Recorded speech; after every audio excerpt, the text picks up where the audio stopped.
Good grief, it's you! Again!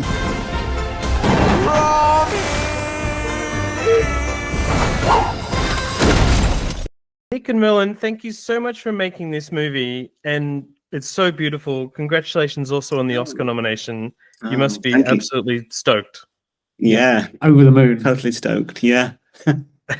That's great. Yeah, it's amazing, really. I wanted to ask you about old and new technology. In the film, it's a theme, and in the making of the film, it feels like a theme as well. Yeah. I really love how you have created this film using what seems to be traditional technologies, the latest stop motion, animation, visual effects technologies, but you've kept it so grounded. Could you both talk about mixing those two and whether there was one push towards the other or just making the best of both worlds?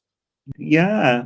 I mean, just on a like a philosophical level as well, thematic. The theme is about the humanity versus machine, but we kind of don't so much preach it or have a message. It's more kind of we wear it and we. Like as you say, the stop motion. Actually, we do embrace the tech, just like Gromit. So we're not saying it's a black and white, although it's essentially stop motion. It's about authenticity and handmade and fingerprints, not just the animation, but all the sets and the puppets and everything. But we don't, we're not black and white about not having tech. We embrace it like Gromit does.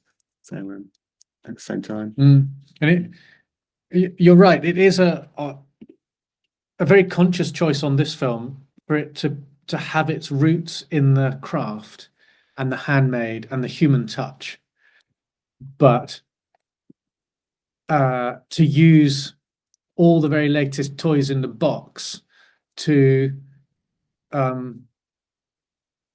expand or tell the story that we need to tell, and to use them in a way that is best for the story. And I think that really comes back in a quite meta way to the themes of the story, and actually what we've found in this is I think is a lovely balance with the lumps and the bumps and the imperfections that people bring to making things. And that's one of the superpowers of I don't think you can say the technique, because some stop motion is refined to such a point where the lumps and the bumps are gone, but certainly at Aardman, those lumps and bumps are really important to us, the evidence of the human touch.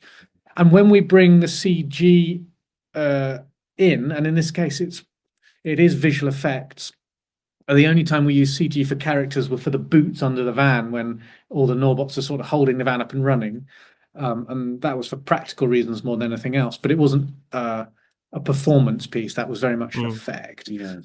When we have used the CG or the more modern technologies, it's very much us making those fit the world that Nick has created, rather than, we didn't want the tail to wag the dog, and we worked very hard with the R&D to make, for example, the water in Act 3 is sort of the biggest one of those pieces, where particle simulation has just come on so much that we probably couldn't have even dreamt of having those effects even a handful of years ago, with the way the water interacts with the stop motion after the effect. So with all the bow wake, and then the bow wake goes to the edge of the canal and comes back again, and all of that kind of stuff. We used LiDAR scans of the sets. We had CG proxies made, all of those things. But with all of that, the water can still not look right. So because all of those water effects engines are designed to look right in the real world, and we certainly haven't got a real world with Wallace and Gromit, and so that was really one of the biggest challenges. It's very much easier said than done, but I'm dead proud of what the team did, and I think it does fit the world now. But it's one of those, the reason I say that is that just using those technologies for the sake of it is not what we did. We used them as and when it was appropriate, and we used them where it would benefit us, rather than because it was a time saving or whatever. It was a filmmaking decision. I mean, that's what I love most about the film, that I can feel that those older techniques, or should I say traditional techniques, are still there, and they give the film something that many other films don't have, this organic quality, I suppose. And you probably often said it in interviews, you feel the thumb prints on the models. That's because they are there, aren't they, Nick? I mean, I think they're Yes. basically on the models. That's right, and it was a conscious effort, really, because even our model makers they're absolutely brilliant and animators, but we have to, we instill into our whole team that this is handmade and don't over smooth things, and we've learned from other productions when we've got a bit too smooth, and so we've kind of backtracked and said no, let's embrace the handmadeness of it. The fingerprints, and that's all part of it, like a painting where you can see the strokes of paint. We don't want it ultra realistic or anything. Perfection doesn't always embody itself with a perfect finish. It's it can be something quite different. It's human. Yeah. Go ahead, Nick. Oh no, I was just saying, kind of anecdotally, it's so part of the Wallace and Gromit thing, and many Aardman productions it's how Gromit came about. It's because it was quite hard. He had an intended mouth and voice at the very beginning, going back to my student project, which was a Grand Day Out, and it was so hard to animate as a figure that I just discovered that moving his brow enabled him to be much more vocal, in a sense, and that you could read his feelings and his thoughts, and in a way that's what's great about clay animation, that you can, there's a humanity that happens because the animator is handling the puppet every single frame. Every 12th of a second is being handled and manipulated and just resculpted, and you can tease out the emotions, and it has somehow a more humanity about it, and observational humor, and often making a lot of a very little is what the magic is. That's where the secret is. It's quite possible Gromit wouldn't have become who he is if it wasn't for the fact you were using clay. Yeah, that's right. It probably wouldn't have happened if it was, because in CG, obviously really admire so many films in CG, but the problem is you've got the whole world at your fingertips. You can have whatever you can imagine. Whereas with clay, you've got this kind of limited real world, a three-dimensional, tactile world. So you have to use that to your advantage. Is there ever any pressure to move away from clay? And I don't mean to CG, but to other materials like more silicone, or perhaps silicone is part of the puppets now. Or tell me about the mix of the puppets, but also, as you say, clay lets it be malleable and gives it obviously that handcrafted feel. Yes. More like economic measures we have, really, aren't they? That because the amount of time. So back in the day, Wallace had clay trousers, clay arms, hands, head.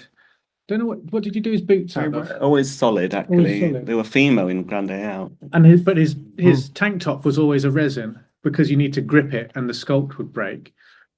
And on this film, it's the first time that actually on Wallace, his whole body is silicone.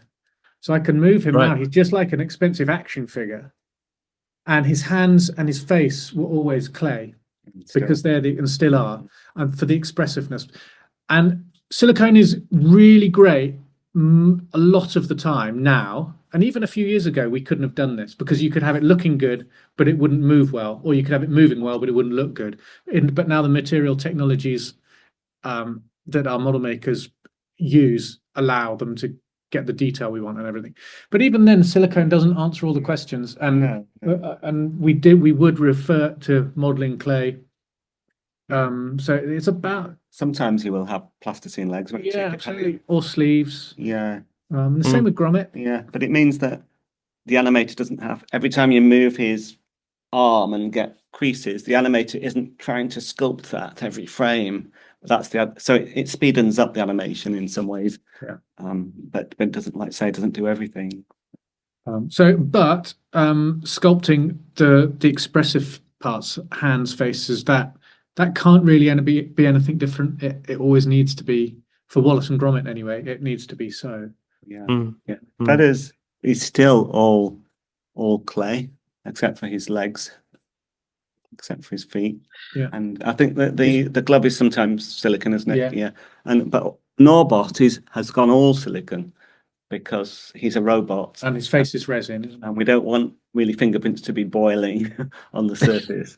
So, but like all of them, even if the silicon, the original was clay, and those fingerprints have transferred through to the silicon, so it still has a clay feel to it, even if it's not. And actually, one of the biggest problems was that silicone usually looks shiny, regardless of what you do to it. And our model makers found a way to, and I believe it involves when the puppet comes out of the mold, they sprinkle icing sugar on it, I believe, while it's curing, and some other process that they've done, and it makes it have a matte finish that looks like the modeling clay. And that was the single biggest challenge of making the silicone an option. You mentioned feathers there. One of my favorite characters in film in the past 20 plus years, guys. And I think what people also love about that character is he's so, or appears so simple, but has this depth to him, and obviously this evilness and malevolence as well. Could you both talk about how you feel you achieved that? The different methods, the script, the performance, the actual design as well. Yes. Well, the design, the deadpan look has always been there, since the long trousers and the overall design of him. But it's keeping. We had to really, because he's in this film for longer, as a longer story. So we had to kind of hold our nerve really, and sticking to that basic thing that keep his, the deadpan look keeps him very cold. The only real thing he does on his face is the occasional blink. And it's all about the timing of when he blinks and when he turns in calculated, nuanced ways. And I think the rest of the time the audience are filling in the gaps we just have used elements like music and lighting to help, and the way he turns into the light and his eyes are always highlighted at the right points. And it gives him that screen presence. It does make him probably the most cinematic character, because as directors, like Nick was saying, you have to really be on your A game to make him work. There's nowhere to hide with him. There's with other characters that have a lot of expression, they're kind of moving around. You kind of get away with a lot with characters like that. But when you're trying to hold him back, keep his mystery, keep his poker face going. And less is more is the mantra with him, and so you do really have to be on your A game. And I found him the hardest thing to do in the film. He is the hardest thing. Right. Big set pieces. Yes, they're technically difficult. They're challenging, whatever. But getting feathers to be feathers on screen, not easy. Well, you completely nailed it. It was fantastic. I want to also ask you about your process. And I found that a lot of people who don't know too much about animation or stop motion animation, when they find out that you're both involved in doing these live action videos, these LAVs of the entire movie, they think that is the coolest thing ever. And often people want an entire movie of just your life. Well, technically it could be done, I suppose. Yeah. Yeah.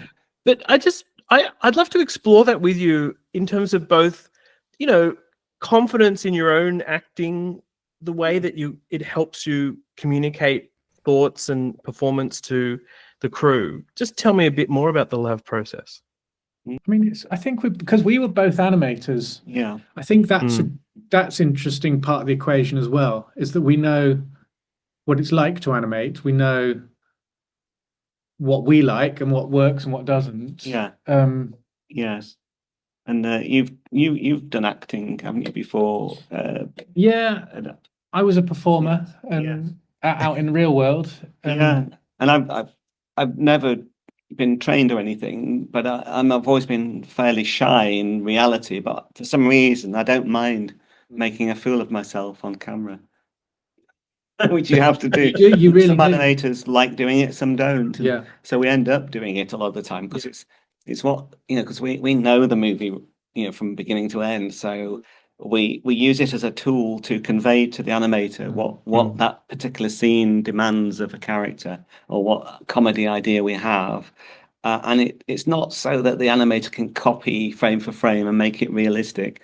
It's so that we have something to talk about, because it's all in our heads, and we can single out things and say this is, it has to be this subtle, or we want this look and this timing, whatever helps the moment land, whether it's a gag or a bit of drama.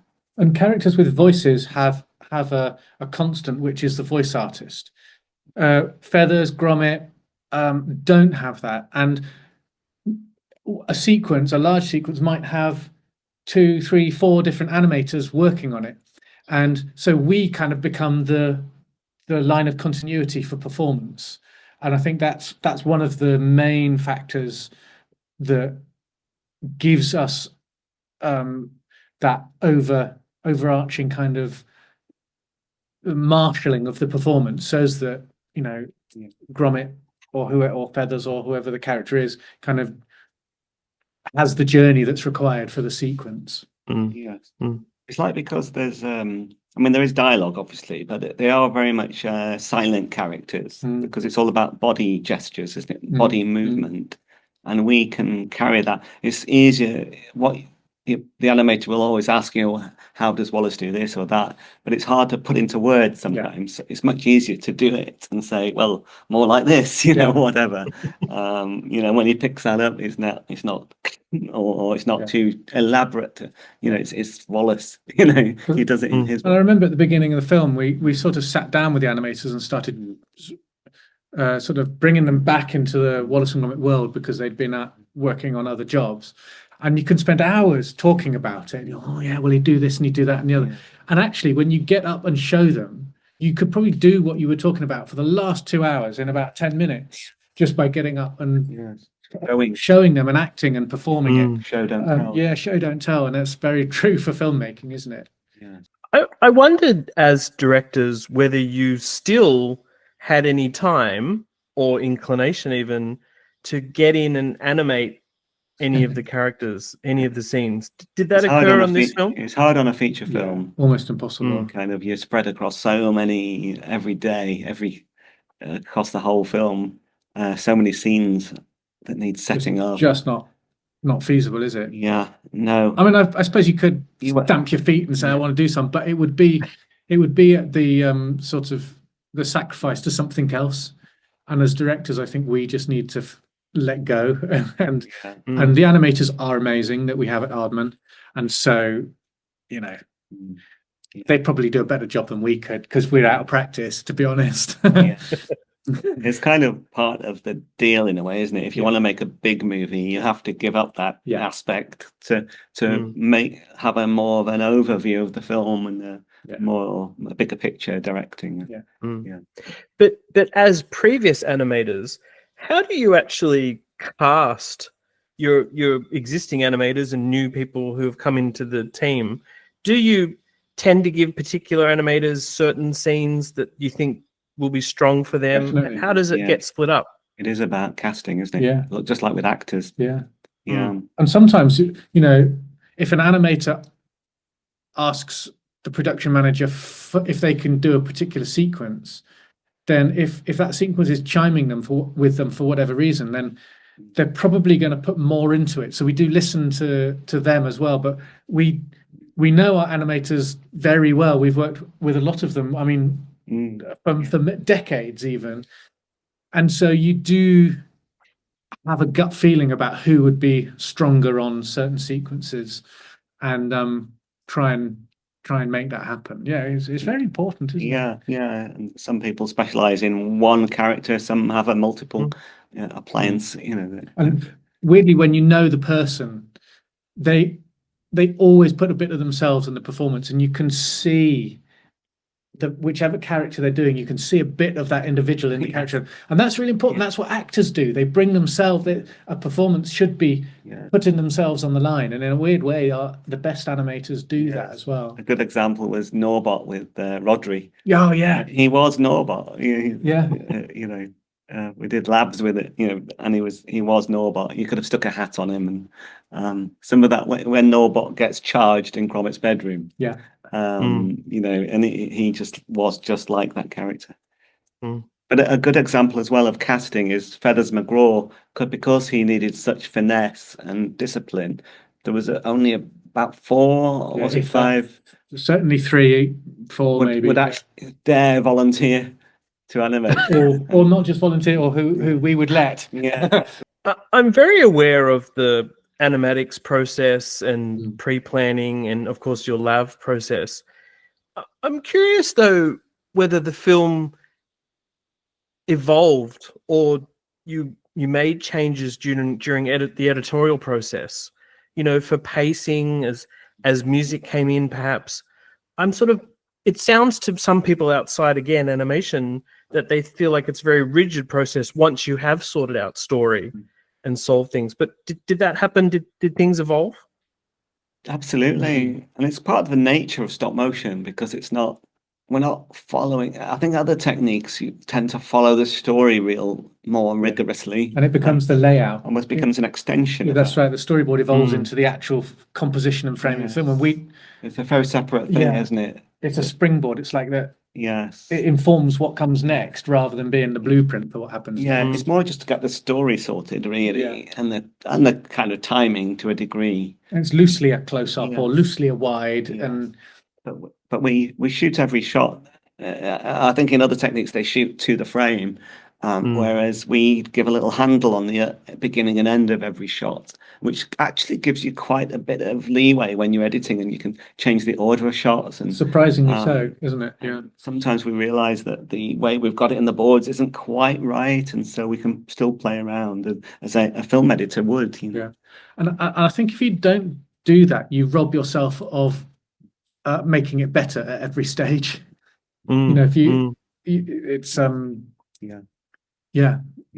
think it's very important. And the fine cut, again, then the film really takes a leap forwards at that point. And even the nature of stop motion is that the animator, as an actor, they are performing. They start at the beginning of the shot and they have to keep going, and in a way that sounds quite rigorous, but there are some there's a lot of improvisation can happen. It does happen, but also you're not necessarily stuck with the end shot if there's little. You can't go back and change, but there are ways of editing, and trimming and speeding up, and 3 times. Yeah, and if say animators having an issue, they're not confident about a shot, that they think it's not working, they call us to have a look halfway through, and we may agree with them or not. If we do agree, we may have to ask for them to cut back just a few frames to redo the section and then carry on again. So there's a different flexibilities while we're shooting. And that comes from the I don't know whether it's people are that tuned in or even bothered, but in other forms of animation you can iterate. You can do a rough pass and then you polish it, and you might tweak and change, and you can do that until your producer tells you to stop, because you haven't got enough time or money to finish. But with us, we don't have that luxury. It's like a one-hit wonder. And that gives it a kind of it kind of gives it in a long and boring process, it gives it a bit of excitement, because each shot is is brand new when you see it for the first time. And we just have to make sure we know what we want, really, by the time we shoot it. And we have sometimes rehearsed it, or the animator's done a couple of block throughs so we can see it cut into the reel to see if the timing's working. And they might need stuff for technical reason. If there's a camera move, they need to know they're going to hit their mark, they're going to be in the right place for the lighting. So there are some other things aside from performance that gives us a reason to test a shot. Tweak and say a little bit quicker, a few frames quicker, a few frames slower, whatever. But the final animation is the performance, and you kind of get what you're given. Just to finish up, I wanted to ask you about something related to the release of the film, which is you've made such an amazing film with endearing characters, but I've also found with Aardman and stop motion and the puppets, audiences are so endeared to the actual puppets or to the process.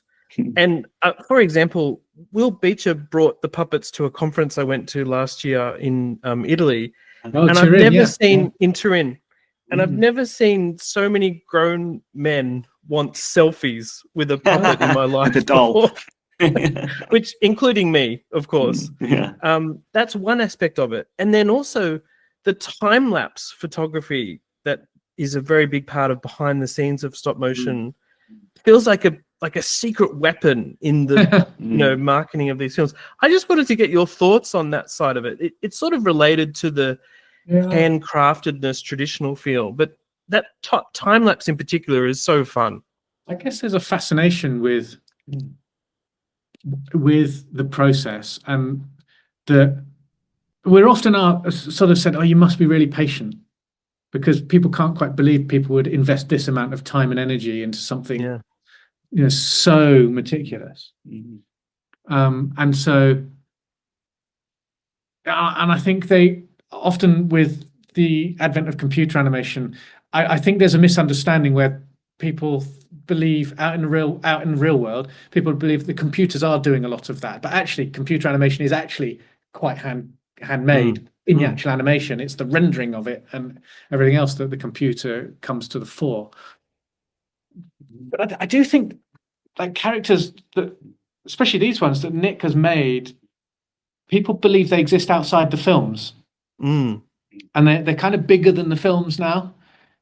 And especially, with Feathers McGraw and Gromit, it's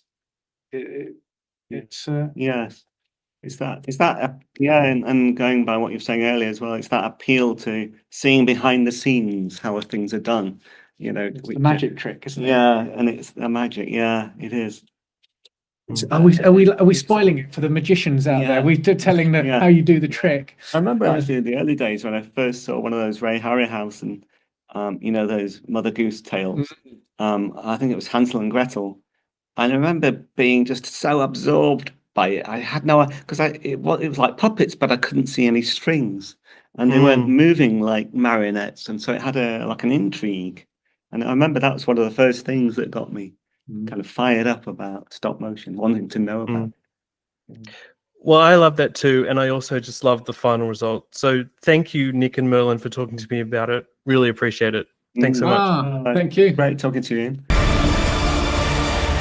Who could possibly be behind all this?